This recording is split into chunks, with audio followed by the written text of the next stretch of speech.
ขึ้นมาเยือนแต่ว่าถือเตะอัดมือผู้ตัดสินให้เป็นบานได้ฟาวล์ให้กับแต่ว่าถึงมีผู้เล่นของกัมพูชาเข้ามาบีบเนาะเห็นไทยต้องได้พยายามแก้ไขออกข้างไปเลยแต่ทีนี้มาทางฝั่งซ้ายมงตังขึ้นมาเอาละเยือนตาสิใจยิงตีเซฟได้ตาโตซ้ำมีพระซาก่อนตรงนี้เคลียร์ออกมากัมพูชาในระยะเริ่มต้นเกมพยายามใส่เกมทีมเดนมอนไปก็ได้ครับเซเรน่าเคลียร์แดนซองแดนกลางเบียดจังหวะกันอยู่ซิสเพื่อน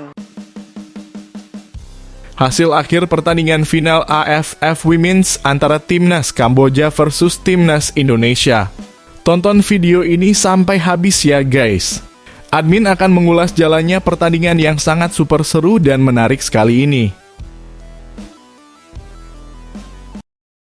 Sebelum lanjut ke beritanya, jangan lupa untuk tekan tombol subscribe agar kamu tidak ketinggalan konten menarik lainnya dari channel Total Timnas. Alhamdulillah, kita baru saja menyaksikan pertandingan final AFF Women's 2024 yang sangat seru dan luar biasa sekali. Mempertemukan antara Timnas Putri Kamboja versus Timnas Indonesia bermain di tempat netral tanpa adanya dukungan dari supporter Timnas Indonesia dan membawa modal hasil kemenangan di pertandingan sebelumnya melawan Timnas Putri Singapura dengan skuad terbaiknya membuat mental pasukan Satoru Mochizuki semakin kuat. Apalagi, prediksi saya di awal babak Timnas Putri Indonesia langsung meningkatkan tempo permainan. Lini tengah Timnas Indonesia yang dikomandoi Silvianus mencoba menguasai permainan. Dengan bermain kerja sama yang apik, bola-bola membahayakan dikirim ke striker Timnas Putri Hopper dan ujung tombak lainnya seperti Seva Imut. Pertandingan berjalan sangat seru, Timnas Indonesia banyak menguasai bola. Terbukti di menit 17 Timnas Indonesia berhasil mencetak gol lewat kaki Seva, sama halnya dengan Timnas Kamboja. Dengan kekuatan pemain lincah dan cepatnya cukup menyulitkan para pemain putri Indonesia. Jenderal lapangan tengahnya yang dikomandoi pemain yang membahayakan juga merepotkan pertahanan Timnas Indonesia. Di babak kedua, Satoru Mochizuki mencoba merotasi pemainnya agar strateginya berjalan mulus dan membuahkan hasil. Beberapa pemain pengganti dengan tenaga yang segar seringkali merepotkan pertandingan. Sungguh menegangkan jual beli serangan antar kedua tim mewarnai jalannya laga. Untuk hasil skor pertandingan ini bisa dilihat di thumbnail dari video ini ya guys. Jika Indonesia juara maka ini akan menjadi sejarah yang membanggakan bagi Timnas Putri Indonesia. Raja ASEAN akan disematkan terhadap skuad Timnas Putri ini. Dunia pasti akan menyorot para pemain Timnas Putri ini karena sejarah yang membanggakan. Kita lihat bagaimana respon para komentator sepak bola dunia melihat hebatnya perjuangan Timnas Putri yang mampu menjadi kampiun di AFF Women 2024 ini. Bisa sampai nggak bisa kedip melihat cantik dan hebatnya para pemain Timnas Putri Indonesia. Semoga Timnas Indonesia Putri di pertandingan selanjutnya bisa bermain lebih bagus lagi dan dapat mengambil hikmah dari pertandingan ini. Pernyataan gila dan luar biasa dari Erick Thohir usai laga ditunggu para fans Timnas Indonesia. Pernyataan apakah nanti yang akan dikeluarkan Erick Thohir? Coba tulis pendapat kalian tentang jalannya pertandingan tadi guys. Pada komentar di bawah ini ya. Salam Garuda Indonesia.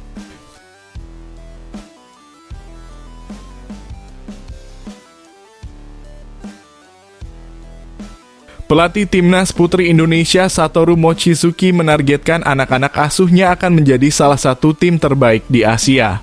Ia punya target tersebut setelah skuad Garuda Pertiwi berhasil menembus partai final Piala AFF Putri 2024 melawan Kamboja. Saya berpikir karena sudah sampai final, ini tim yang kuat.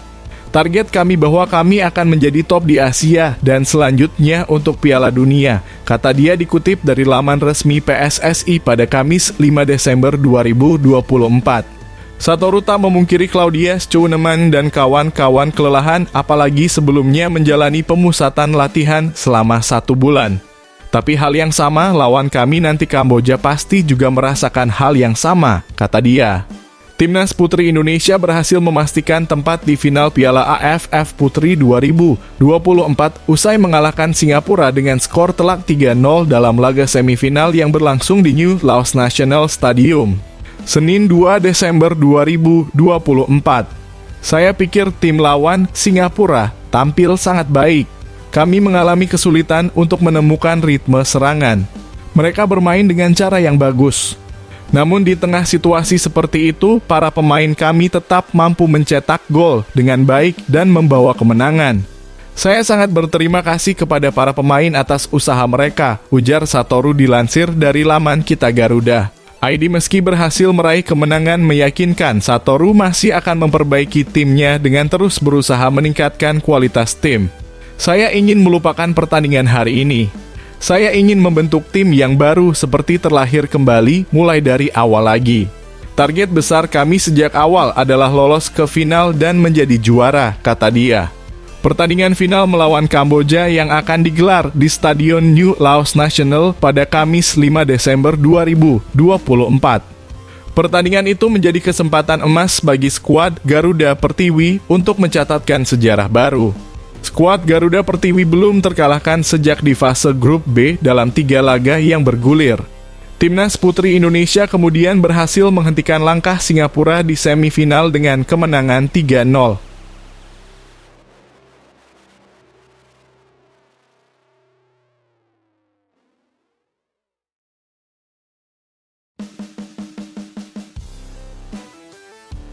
Latihan berat ala Shin Tae-yong membuat beberapa pemain timnas Indonesia mengalami cedera. Sebagai informasi, timnas Indonesia kini sedang menjalani pemusatan latihan TC di Bali. TC kali ini merupakan persiapan timnas Indonesia menuju ASEAN Cup 2024. Shin Tae-yong memanggil sebanyak 33 pemain pada kesempatan tersebut, namun belum semua pemain sudah bergabung. Sumaji selaku Ketua Badan Tim Nasional mengabarkan TC Timnas Indonesia sekarang diikuti 23 pemain. Yang hadir sampai dengan saat ini baru 23 pemain dikarenakan ada yang cedera dipulangkan dan juga ada yang belum dikasih izin sama klubnya.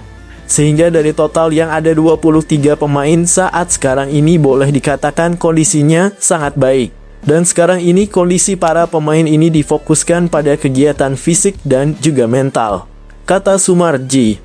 TC Timnas Indonesia di Bali telah dimulai sejak tanggal 28 November 2024. Seperti biasa, Shin Tae-yong memberikan latihan berat guna meningkatkan fisik para pemain. Langkah ini sekaligus membuat beberapa pemain mengalami cedera. Sejauh ini ada 3 pemain Timnas Indonesia yang tumbang dan harus dipulangkan. Mereka adalah Made Tito Bali United, Zaki Ashraf PSM, dan Arsa Ahmad Madura United. Ketika mereka datang sudah melihat kondisi para pemain. Pada intinya dari sisi fisik masih jauh ya. Jauh dari apa yang diinginkan oleh Coach Shin Tae-yong. Sehingga latihan pun 2 kali sehari latihan. Pagi latihan, sore latihan.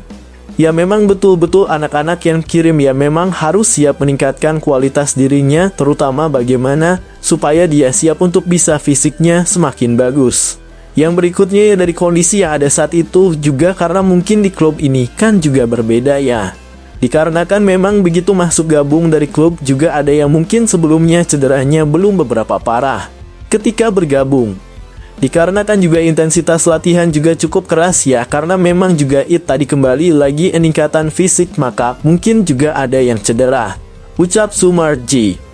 Sementara itu ASEAN Cup 2024 akan dimulai pada tanggal 8 Desember mendatang. Skuad Garuda nantinya harus bersaing dengan Vietnam, Myanmar, Laos, dan Filipina. Program naturalisasi tim nasional Timnas Indonesia sejauh ini masih menjadi perdebatan, ada yang pro dan banyak juga yang kontra. Lantas bagaimana menurut asisten pelatih Shin Tae-yong, Cho Byeong-guk menanggapi program naturalisasi tersebut? Menurut Cho Byeong-guk, program naturalisasi sejauh ini memberikan dampak positif untuk Timnas Indonesia. Hanya saja, ia pun merasa kekompakan perlu dijaga agar kualitas pasukan Garuda bisa semakin meningkat. Ya, PSSI terus mengencangkan program naturalisasi untuk memperkuat Timnas Indonesia. Beberapa pemain keturunan yang mempunyai darah Indonesia dipanggil untuk membela tanah air. Namun, program naturalisasi sempat menimbulkan pro dan kontra. Mereka yang kontra terkadang beranggapan program ini menihilkan pengembangan bakat pemain muda serta tak bisa membuat tim kompak. Cho Byeong-guk memandang program naturalisasi ini merupakan bagian dari proses transisi agar timnas Indonesia lebih baik. Meski begitu, dia mengakui program ini terkadang mengganggu kekompakan dalam sebuah tim. Dalam hal ini ada beberapa bagian sulit di setiap pertandingan. Sebagai contoh, menurut saya saat ini tim berada dalam masa transisi karena pemain naturalisasi terus bergabung dengan tim.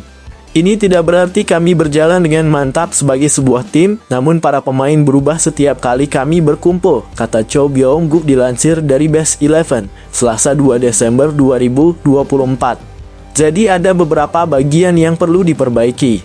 Saya pikir para pemain bisa menjadi lebih baik jika mereka tetap bersama dalam waktu yang lama. Saya pikir jika saatnya tiba ketika para pemain bersatu, mereka akan mampu tampil lebih baik dari sekarang, sambungnya. Cho Byeong-guk juga menilai program naturalisasi ini tak mengganggu proses pemain muda berkembang. Apalagi pelatih Shin Tae-yong sempat memangkas generasi demi mempercayakan para pemain muda. Cho Byeong-guk mengatakan program naturalisasi dan pengembangan bakat muda yang berjalan beriringan akan berdampak positif bagi timnas Indonesia. Dia meyakini skuad Garuda akan naik level dalam waktu dekat. Seperti yang saya katakan, menurut saya ini adalah masa transisi. Naturalisasi itu sudah terjadi sebelum saya datang, tetapi hal yang diciptakan pelatih sampai batas tertentu adalah perubahan generasi. Ketika saya datang ke tim ini, saya melihat para pemain muda berkembang pesat, ujar Cho Byeong-guk. Saya pikir pelatih melakukan pekerjaannya dengan sangat baik dalam menciptakan tim. Dengan bergabungnya pemain naturalisasi kepada kami, saya yakin sepak bola Indonesia akan berkembang ke level berikutnya jika proses ini berjalan dengan baik, pungkasnya. Timnas Indonesia bakal diperkuat oleh para pemain muda saat tampil di ASEAN Cup 2024. Shin Tae-yong memanggil 33 pemain ke skuad, sementara